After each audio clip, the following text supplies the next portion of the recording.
Welcome to the final section, part D of our internal assessment 1 review of data science.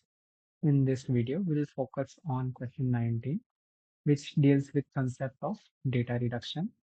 As data sets grow massive, it becomes impossible to store and process every single byte without optimization.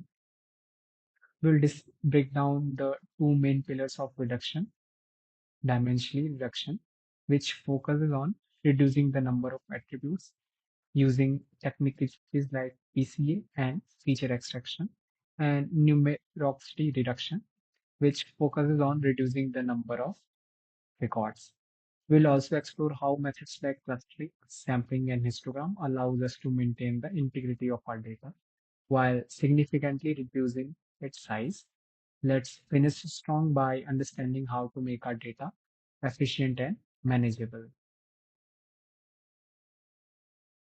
Hi everyone, in this final part of our video series, we'll discuss part D of our data science internal assignment assessment 1.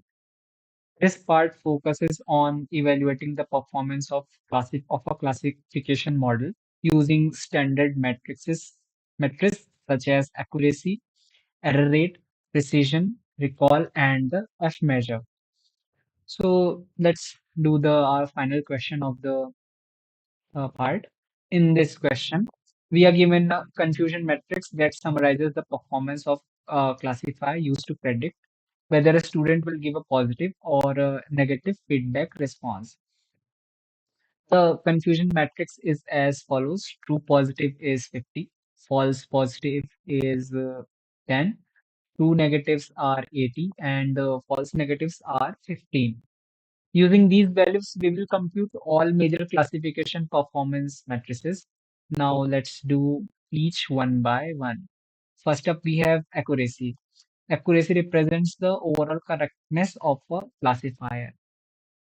It is calculated as accuracy is equals to TP plus TN upon TP plus TN plus FP plus FN. So substituting these values in the formula, we get accuracy is equals to 50 plus 80 upon 50 plus 80 plus 10 plus 15, which comes out to be 130 upon 155, which is approximately 0.8387. So the model has an accuracy of approximately 83.87%.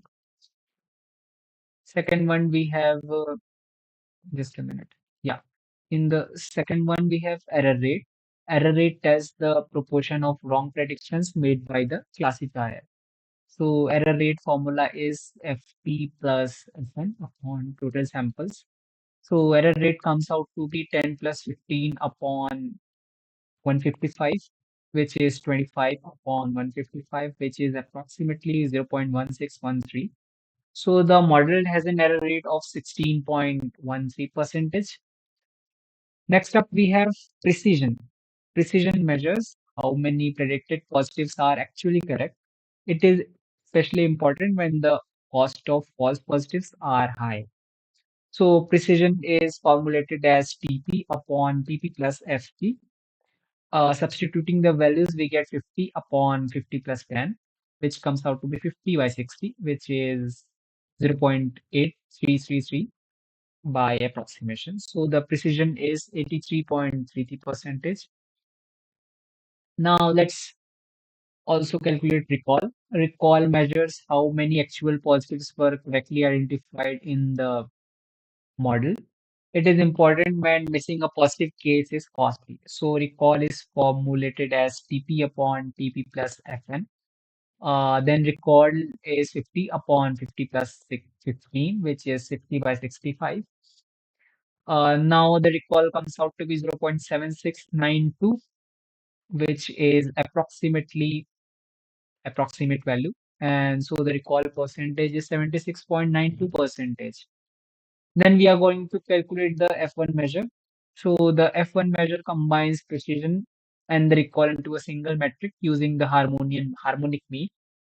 So its formula is F1 score is equals to 2 into precision into recall by precision plus recall. Substituting the known values, we get F1 score is equals to 2 times 0.8333 into 0.7692. divided by 0.8333 plus 0.7692. So the numerator becomes 2 into 0.6410, which is 1.282, and the denominator becomes 1.6025. So F1 score equals to 1.282 upon 1.6025, which is approximately 7.7995. Thus, the F1 measure is approximately 79.95%.